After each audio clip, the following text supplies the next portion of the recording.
Hey guys, tonight we are not going to talk about the dazzling final masterpiece hanging in a gallery. No, we're going to crawl into the grimy, thankless life of the person who actually made those masterpieces possible, you, the Renaissance artist's assistant.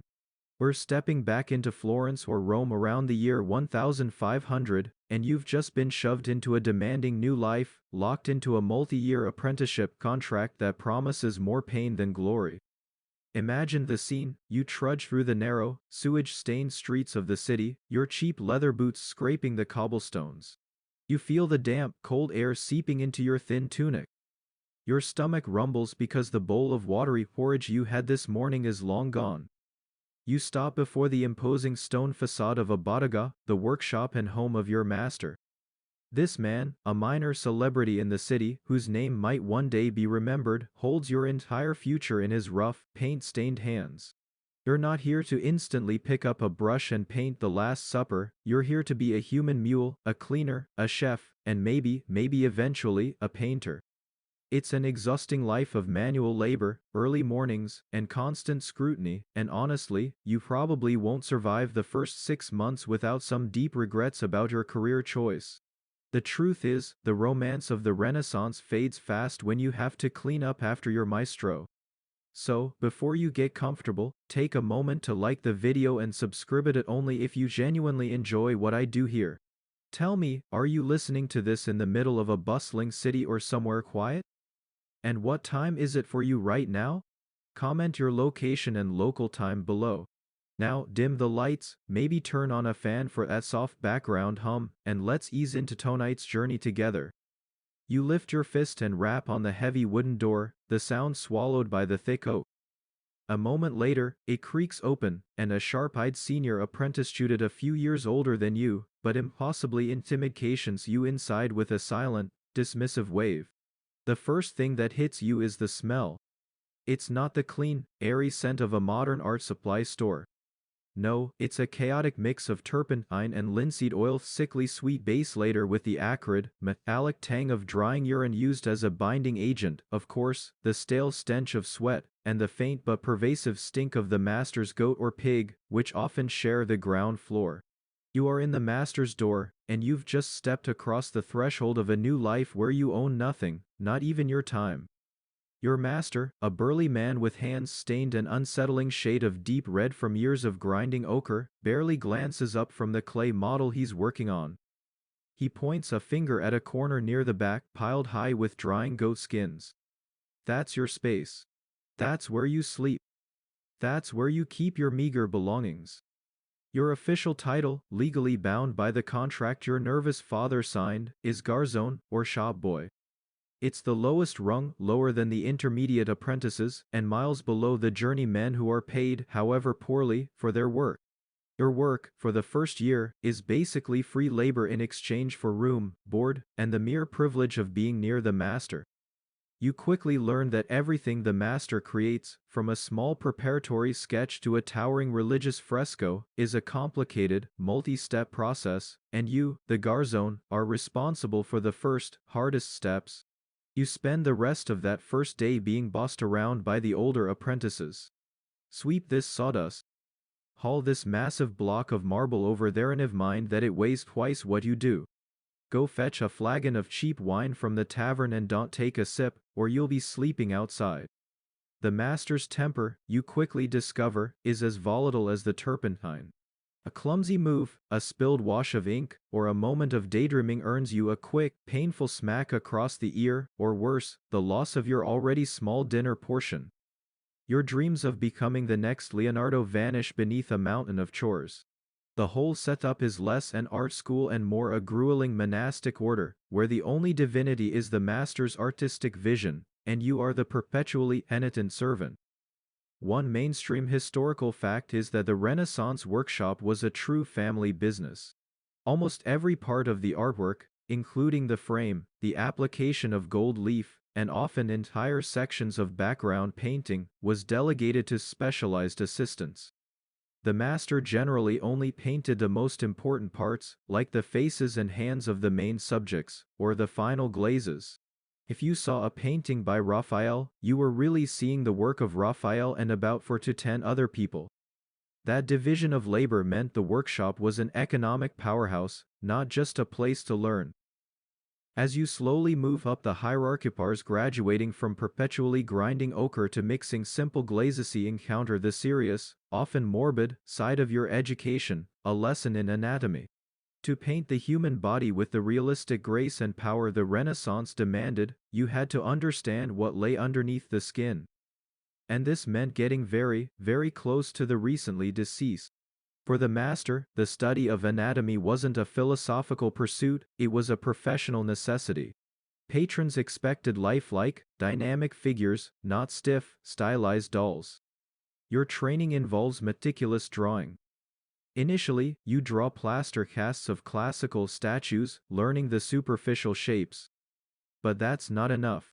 To truly understand the bulging muscle of a hero or the delicate curve of a wrist, you need to see the fibers and tendons in 3 dimensions. This is why, on cold, dark nights, you, the garzone, might be dispatched to a cemetery or, more often, a discreet backroom of a medical university or barber surgeon's shop.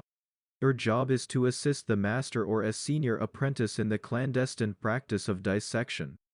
Remember, officially, the church was often against the desecration of the human body, so these sessions were often illegal and always secretive, adding a layer of terrifying adrenaline to your education. You are not the one wielding the scalpels, the master or the highly paid anesthetist. You are the one responsible for the lighting, the fetching of tools, and, most nauseantly, the disposal of the waste. Imagine the scene: the flickering candlelight barely illuminates the pallid corpse stretched out on a rough wooden table. The air is thick, freezing cold, and smells overwhelmingly of unwashed humanity and the sharp, metallic tang of blood.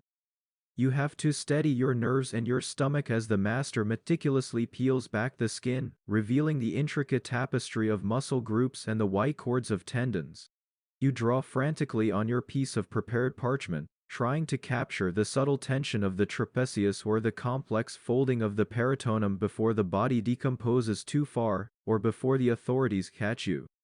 This is true anatomical study, the very same dark research that elevated the art of men like Leonardo da Vinci and Michelangelo. But for you, it is a ghastly, traumatizing piece of homework.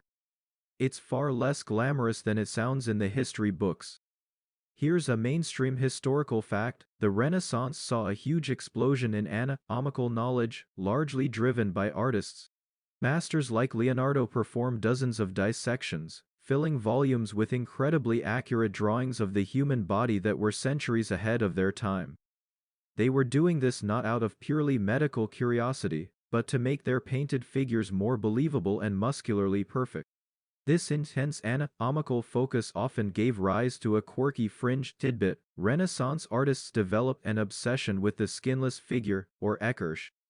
These were drawings or sculptures of the human body with the epidermis removed to show the underlying muscles in action.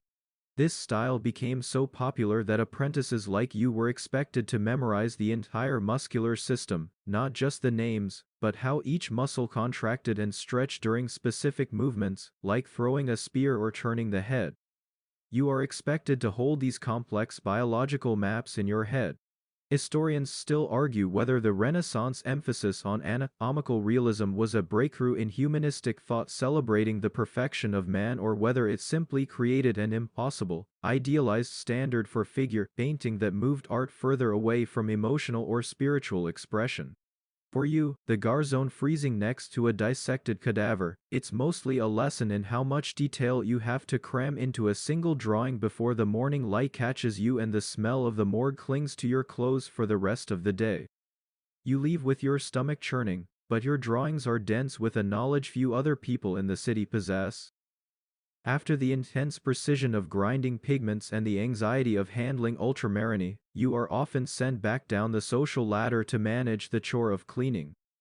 This is the endless, thankless, non-artistic servant work that consumes a massive portion of your time. For the master, you are an artist in training; for the master's wife and the rest of the household, you are just cheap, disposable help. The bottega is not just a studio, it is the master's home. This means the menial tasks of household management fall directly to the lowest ranking assistant, which is you. You are expected to rise before dawn, often before the master is even awake, and get the furnace stoked and the charcoal braziers glowing. The master needs his studio to be warm and his glue and mediums to be simmering. You haul the heavy, sooty wood and coal from the street or the cellar, your hands quickly becoming rougher from the splinters than from the grinding stones. Meal preparation is another core duty. You're not expected to be a gourmet chef, but you must make the morning porridge, fetch the bread from the baker, and ensure there is a thick, watery soup or stew simmering for the midday meal. The diet is simple, repetitive, and meant only to sustain labor, not delight the palate. If you burn the master's simple meal, or if the bread is stale, it is another cause for a severe tongue lashing or, worse, being sent to bed hungry. The most constant chore, however, is the cleaning of the actual workspace. Paint, oil, plaster dust, and charcoal are constantly making a mess. You spend hours scraping dry plaster from floors, wiping up spills of linseed oil with rough rags, and, most importantly, cleaning the master's tools.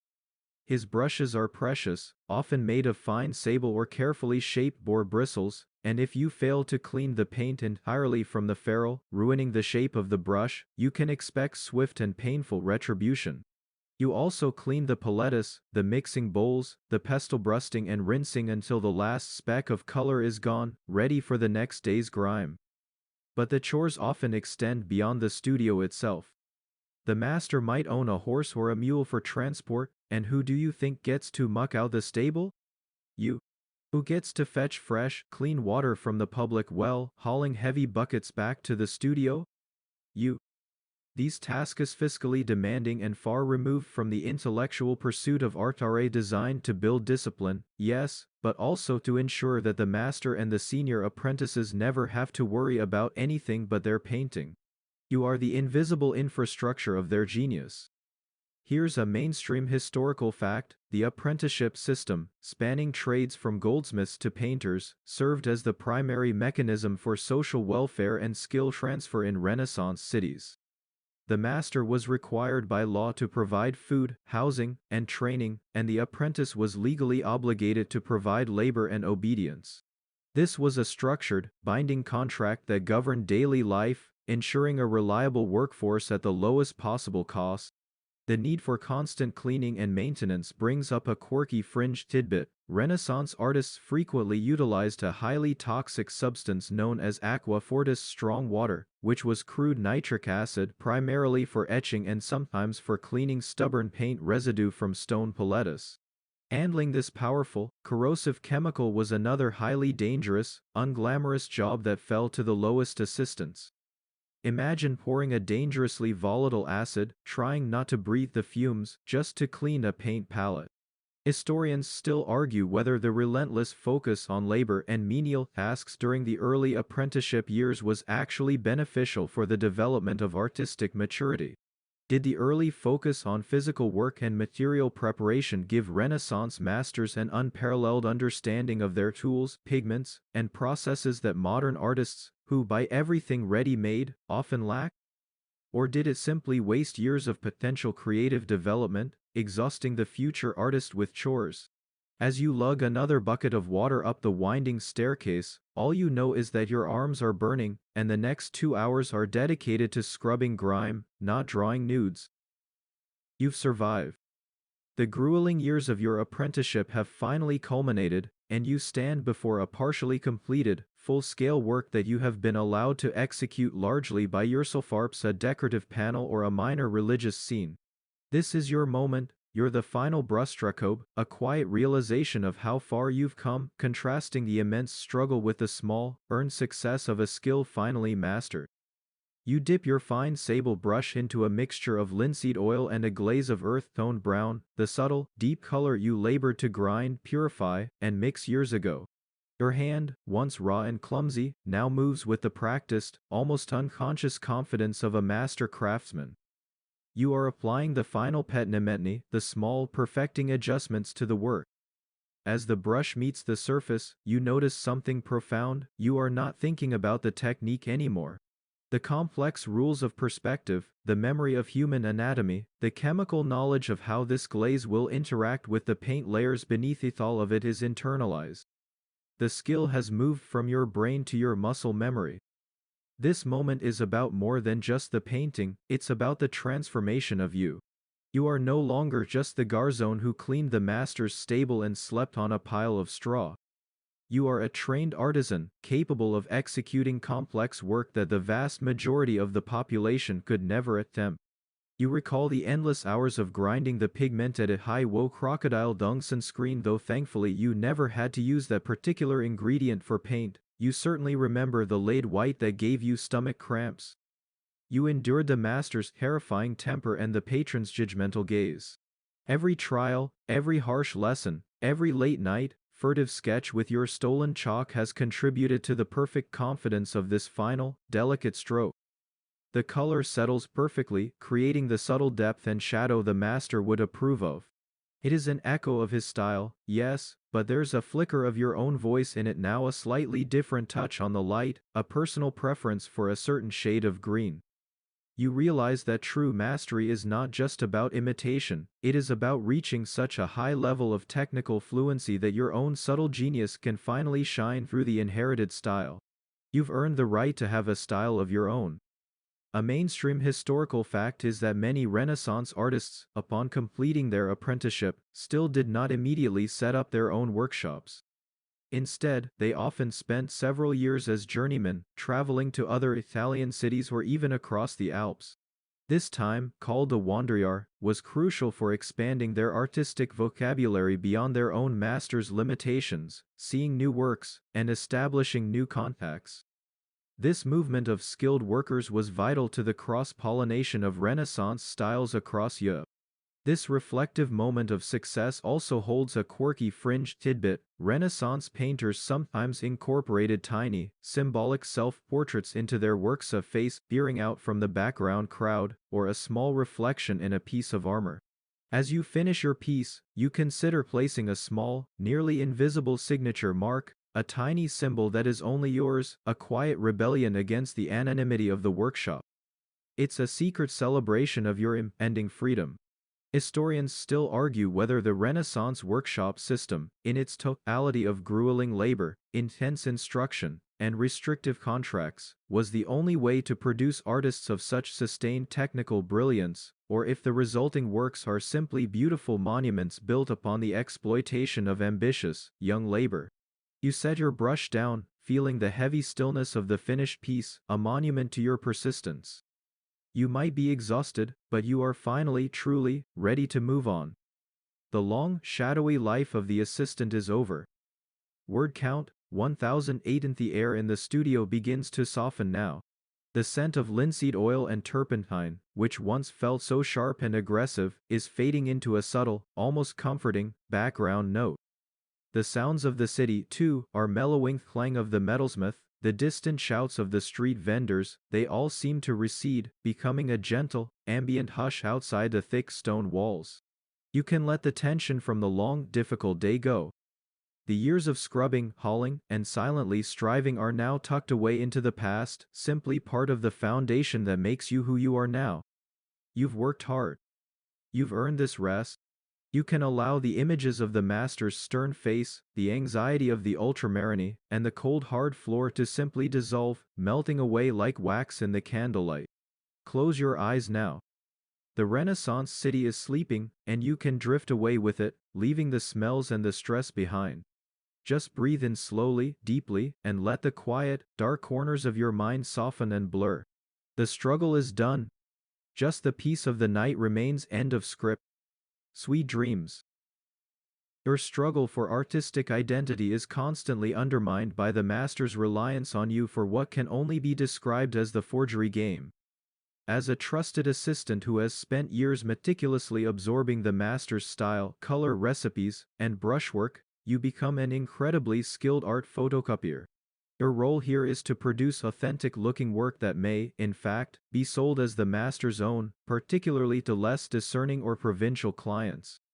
This isn't about outright fakes that deceive the city's experts, it's about the organized, commercial output of the studio. When the master receives a small commission simple devotional panel, a portrait of a minor official often delegates the majority, if not the entirety, of the work to his senior assistants, and sometimes even to you if your skills in drawing drapery or executing backgrounds have progressed. You are tasked with copying the master's preparatory sketches, using his exact pigment mixes. Remember that specific ochre you spent weeks grinding? And mimicking the distinctive way he handles light and shadow. You become proficient at replicating his signature mannerisms, the way he paints a curl of hair, the precise shape of a fingernail, the subtle transitions of tone in a landscape. You are essentially generating high-quality studio replicas. The finished work leaves the bodega bearing the full weight of the master's reputation and, usually, his signature. The client pays the master's price, unaware that the painting's surface, its skin, was largely created by your hand. This practice is the reality of the Renaissance art factory. The most successful masters had to delegate to meet the incredible demand for their name. Your technical ability to replicate his style is the measure of your success as an assistant, even though it crushes your own budding sense of originality. You paint a background landscape, striving for a lack of personal expression, aiming only for perfect mimicry. You learn to suppress your own emerging style because that style has no commercial value yet. Only the master's brand is sellable. A mainstream historical fact related to this is the frequent use of the term school of when describing Renaissance art, such as School of Raphael. This term doesn't just refer to his influence, it specifically acknowledges that many paintings associated with him were collaborations, with the master providing the design and his highly trained assistants, often dozens of them, executing the final brushwork. The master acted as the creative director of a commercial enterprise. The constant pressure to imitate leads to a quirky fringe tidbit. In some well-documented workshops, assistants were forbidden from developing unique ways to mix paint or prepare surfaces, precisely to ensure their output was indistinguishable from the master's. If you came up with a better way to mix a green, you'd be reprimanded, because the master's signature green, however difficult to prepare, was part of his brand consistency. You were penalized for innovation. Historians still argue whether this systemic practice of artistic delegation and replication constitutes a form of historical intellectual property theft or if it was simply a necessary, functional component of an industrial-scale art production system. Was the assistant a suppressed genius, or an essential, highly skilled collaborator whose personal anonymity was the cost of his training? You look at the commission panel you just finished at a piece that will hang in a wealthy man's study, credited entirely to the master, and feel a complex mix of pride in your skill and frustration at your invisibility. The stress of the patron, the anxiety of the work, and the toxicity of the pigments are compounded by the constant, chilling threat of plague and paint. The Renaissance city, at Rome, Florence, or Venice, is a bustling, but incredibly unsanitary place. And the artist's bodega, being a place of intense commerce and frequent visitors, often served as a hub for disease. You live and work in close quarters. You sleep on the floor of the studio.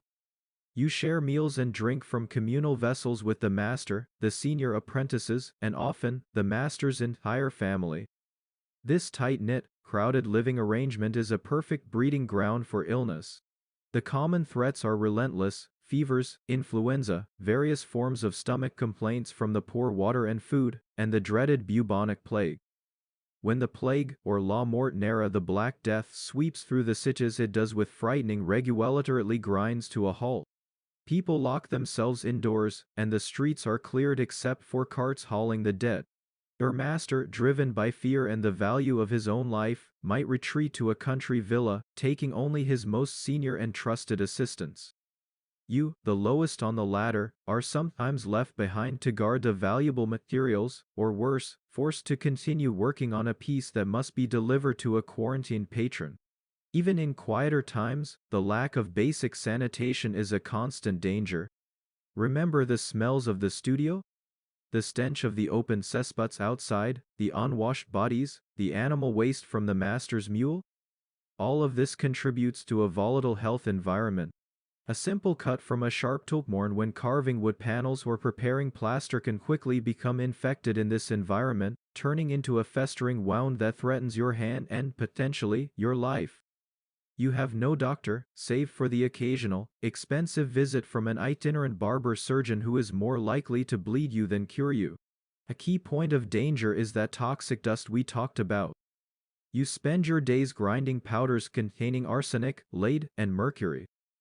While these don't cause acute illness in the way the plague does, they cause a creeping, internal sickness. Your teeth might start to hurt and loosen, your stomach might constantly ache painter's colic from the lead, or you might suffer from persistent tremors and memory loss. You assume these are simply the hardships of life, unaware that the very tools of your trade are slowly poisoning your blood. A mainstream historical fact is that great artistic centers like Florence suffered recurring bouts of plague and infectious disease. These outbreaks weren't just deadly, they severely disrupted economic and artistic life, killing off potential patrons, breaking contracts, and sometimes claiming the lives of the artists and their assistants themselves, leading to gaps and sudden changes in artistic styles and lineages. The precarious nature of health gives rise to a quirky fringe tidbit. Because of the constant fear of death and illness, Renaissance workshops were always busy producing religious ex-voximo paintings or objects commissioned by people in thanks for being cured of an illness, or in plea for recovery.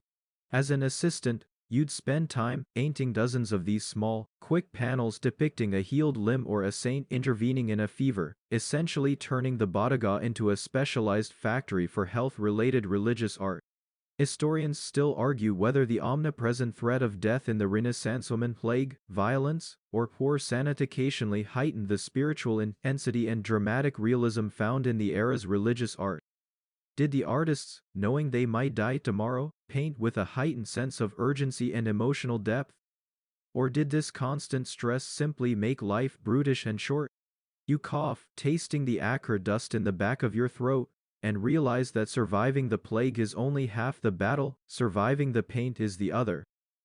The master's art is the master's business, and the business relies on patrons. As an assistant, you have a front row, often terrifying, seat to the patron's gaze. These wealthy Klidenstoppers, bankers, cardinals, dukes, and papas are the ultimate judges, and their whims and anxieties trickle down directly to you. When a patron arrives at the bottega, a wave of immediate, paralyzing tension sweeps through the studio. Everything stops. You quickly scurry to clean up any visible mess, hiding stray sketches or dirty tools. You are expected to be silent, invisible, and ready to perform any sudden task. You watch the master transform from the demanding, often crude craftsman you know into a slick, courtly diplomat, flattering the patron while subtly defending his own artistic choices. These interactions are fraught with anxiety. The patron is paying a huge sum of money and demands perfection, often having a very specific, and sometimes technically impossible, vision of the final piece. They scrutinize the preparatory drawings, judge the cost of the materials you've prepared, remember that expensive blue, and nitpick details that the master must either humor or elegantly dismiss. The master's reputation and future commissions hang in the balance, and his stress manifests as intensified irritability toward his staff. You often have to deal with the patron indirectly. You might be sent to the patron's palazzo to deliver a small preliminary sketch, or to discuss the exact shade of marble they want for a sculpture's base. These errands are dangerous. You must navigate the opulence and intrigue of the patron's court, always maintaining perfect deference. A slight misstep, a clumsy word, or a failure to deliver the message precisely can derail weeks of work and earn you the master's fierce wrath. You realize that art is not a pure intellectual pursuit, it is a service industry driven by the vanity and wealth of the elite. A mainstream historical fact is that the Renaissance art market was a commission-based economy. Artists rarely made works on speculation, they painted what patrons asked for, meaning the patron exerted immense control over subject matter, scale, and even the quality of the materials, like how much gold leaf or ultramarine was used. This economic reality meant that networking and patron management were skills just as vital as painting technique for a master. The demands of these powerful figures sometimes led to a quirky fringe tidbit. Patrons occasionally demanded that the face of a saint or a biblical figure in the painting bear a striking resemblance to themselves or a favored family member. This was a discreet way of asserting their piety and presence within a religious narrative. As the garzone, you might be tasked with subtly preparing a portrait sketch of the patron's severe-looking mother-in-law, knowing that her features will soon grace the face of Saint Elizabeth in the master's grand altarpiece. Historians still argue whether the strong control exerted by patrons helped to maintain high standards of quality and technique in Renaissance art, or if it limited the creative freedom of the artists, forcing them to churn out predictable religious and mythological themes. For you, the answer is practical. The patron is a looming force of financial power, and you must ensure the pigment is finely ground and the studio is immaculate, because the patron's judgment dictates whether you eat well or go hungry for the next month. You watch them leave, exhaling a slow breath of relief, knowing the terrifying inspection is over for now. The hard-won chalk sketches are only part of your struggle. Once your brief, furtive drawing session is over, the deep exhaustion of the day finally pulls you towards your lumpy bed. This isn't a comfortable, private room, it's a cold, often exposed corner of the master's sprawling bodega. Your sleeping arrangements are dictated entirely by convenience and necessity. You are a garzone, a shop boy, which means you sleep where you can be most easily roused for the earliest tasks, and where you take up the least valuable space. Your pallet is usually a thin mattress stuffed with straw or coarse wool, laid directly on the cold stone or wooden floor. Sometimes, the master, fearing fire from the braziers, might place you near the entrance or the main staircase, a drafty spot where the cold seeps in from the street and the early morning noise ensures you don't oversleep. Other times, you're tucked into the attic, a hot, dusty cave in the summer and an icebox in the winter. The most common spot, however, is near the permanent fixtures of the studio, perhaps adjacent to the furnace or oven, used for heating the workshop, boiling animal glues, or sometimes even firing small pieces of pottery or metalwork. The irony is that while this spot provides a fleeting, smoky warmth as the embers die down, it also guarantees a night of disturbed, uncomfortable sleep. The air is heavy with the lingering smells of the dialloy, solvent, maybe the metallic whiff of arsenic, and the uneven heat makes you alternately sweat and shiver. You lack all privacy. The master and the senior apprentices move through the workshop at all hours, sometimes even waking you to fetch a forgotten tool or stir a pot of medium. Your few meager precision spare tunic, your precious, secretly acquired calque must be hidden within your pallet or tucked deep into a corner. You learn to sleep lightly, always ready to spring up at the sound of the master's footsteps or the harsh ring of the morning bell. The lack of personal space and comfortable rest is another deliberate element of your training. It is designed to keep you humble, disciplined, and focused solely on the work. You are not meant to have a rich personal life, your entire existence is a tributary flowing into the master's creative output. Sleep is simply a biological necessity that must be minimized. Here's a mainstream historical fact: the quality of sleep and general living standards in the Renaissance were harsh even for wealthy individuals, but for the working class and apprentices, conditions were notoriously poor. Studies of Renaissance dwellings show that families and servants often slept side by side in communal rooms, prioritizing warmth and safety over comfort and privacy. You are living at the very bottom of this already crowded domestic environment. The inconvenience of your sleeping arrangements often had a practical, yet quirky fringe tidbit. Because the pigments and oils were expensive and sometimes volatile, they were often stored in the same workshop where you slept. This meant that on cold nights, the master might rely on your presence near the materials to ensure nothing was freezing or being tampered with, literally turning you into a low-paid sleeping security guard for his valuable supplies. Historians still argue whether the severe living conditions of apprenticeship, poor diet, the constant cold, the lack of private space were simply a reflection of the era's poverty, or if they were a calculated method for testing the garzone's dedication. Was the discomfort meant to weed out the less passionate, ensuring that only those with absolute, fanatical devotion survived to become masters themselves? As you shift on your lumpy, straw-filled mat, listening to the drip of condensation and the faint sounds of the city, you just hope that the next few hours of restless sleep are enough to face the labor of the morning. You pull your threadbare blanket tighter, trying to ward off the chill that seems to emanate from the stone floor itself. The final, exhausting hurdle in your life as a garzone is the long wait for freedom. Your apprenticeship contract, signed with such hope years ago, feels less like a promise of future mastery and more like a binding prison sentence.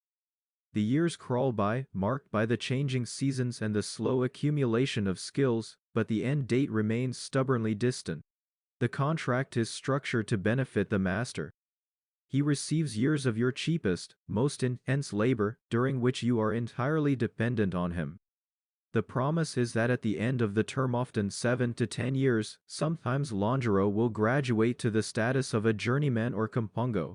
As a journeyman, you can finally receive a small, meager wage for your work, and more importantly, you gain the right to move around. You can work for other masters, travel to different cities to learn new styles, and, most crucially, begin to save money. But getting to that point is precarious. The master has every incentive to delay your graduation.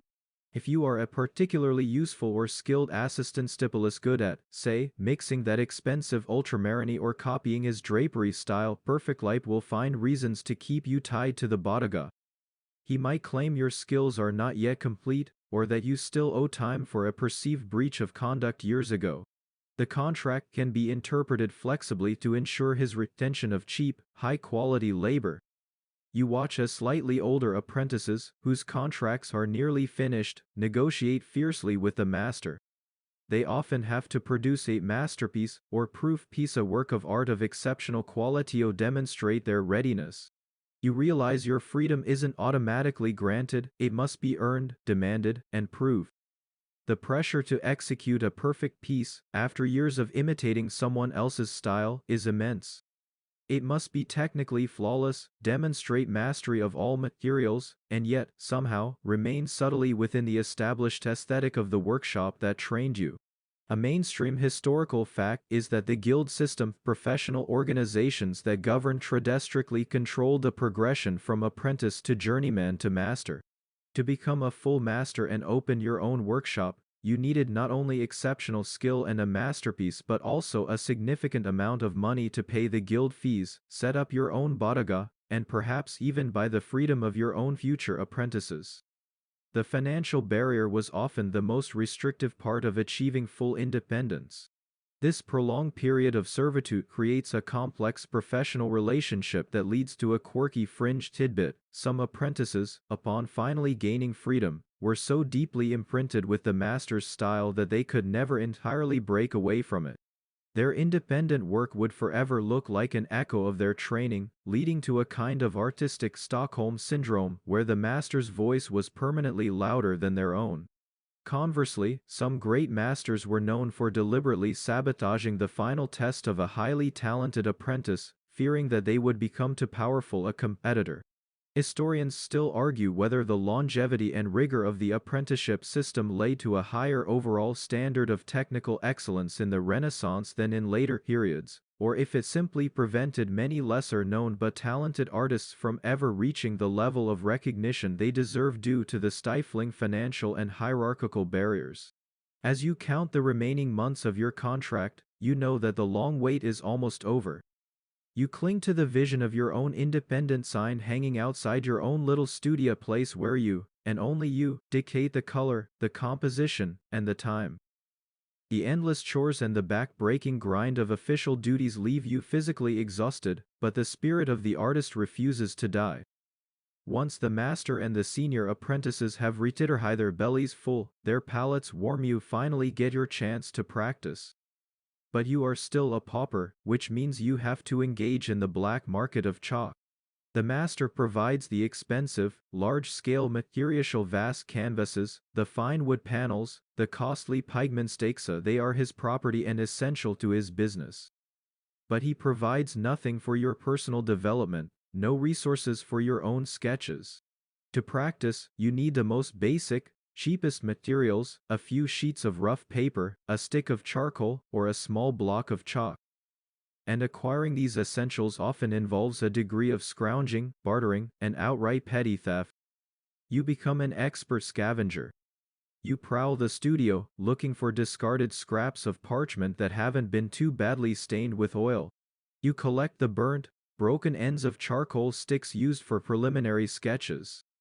You learn to press your hand into the dirtiest corner of the workshop and scrape up enough carbon residue to mix a rudimentary ink.